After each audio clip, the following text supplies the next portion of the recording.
question was this. I have a puncture on the road and all that stuff. I've stalled and I need to change the wheel. The most important question usually people worry about or rather ask is where exactly do you put the jack and how do you position it so that before you start rolling up the car, where exactly do you position it? Assuming you are a lady, in layman's language, how do you even explain to them? So you asked me a question about where should you place the jack. Interestingly, I actually had that problem with my own car. There was this one time I was working in the office, and then I realized one of our drivers came and told me that my car has a puncture. So I told him, okay, do me a favor, can you change the tire for me? So I gave him the key, he went downstairs and went to change the tire. When I finished what I was doing, maybe about 10 minutes later, I go down and I find him halfway through changing the tire. And he had put the jack in the wrong place. What I have as a body kit was actually already split into two. So really, just by the positioning of the jack, he messed up my car, and I actually had to go and take it for repair. Which brings me back to the question you asked: where should you place jack? If you look at the bodywork of a car, it has a smooth side. If you are looking at it from the door side, for example, let's look at the driver's door side. It goes down smooth, then it curves down where it goes to the floor. But right there, you'll find there is an edge. There is actually a seam that runs from the front all the way to the back. Okay. This seam is a seam that works almost like a joint like this. So there's a floor panel, then there's a side panel, they meet and they have a protruding seam. Yes. That protruding seam is actually the strongest part of the vehicle, because right above that seam is one of the main frames, the chassis frames.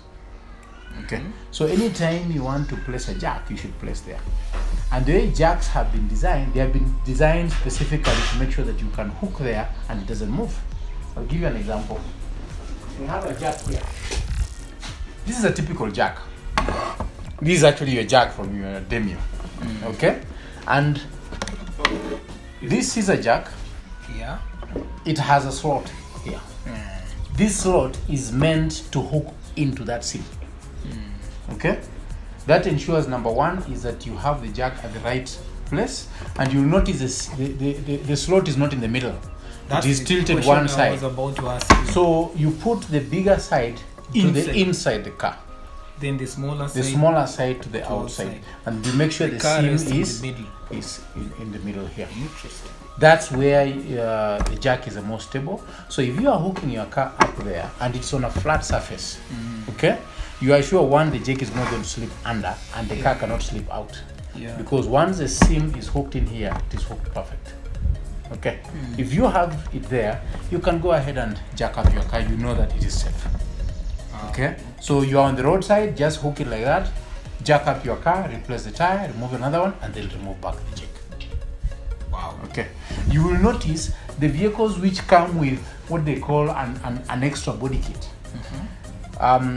That seam will be there. Then the body kit will be on the outside. So generally you'll find the body kit is an extension that goes lower here, which is why you literally have to go with your hand under and feel it to make sure that the jack fits in there, because the body kit protrudes outside. So if you don't know, you can mistakenly put your jack on the body kit and end up damaging your body kit. Okay. And then the second thing is, if you are changing the front tire, you want this jack to be as close as possible to the tire. And this seam, but as close as possible to the tire. The same thing, the back side, the back wheel, try and put the jack as close as possible to the tire. Depending on how high your car is, there are some cars that this jack might not be sufficient to lift your car up all the way, and you might need to find a small piece of, maybe a piece of stone or wood if you can, to put under and raise it up. That way then you can take it up. But most of the saloon cars that we drive around in the city, the jack is sufficient on its own. Okay, as long as it's on a flat surface. Okay, I hope that saves. That should be information enough to help you make sure that you are jacking your car safely. Okay, until you're able to change the tire. Yes. Fantastic.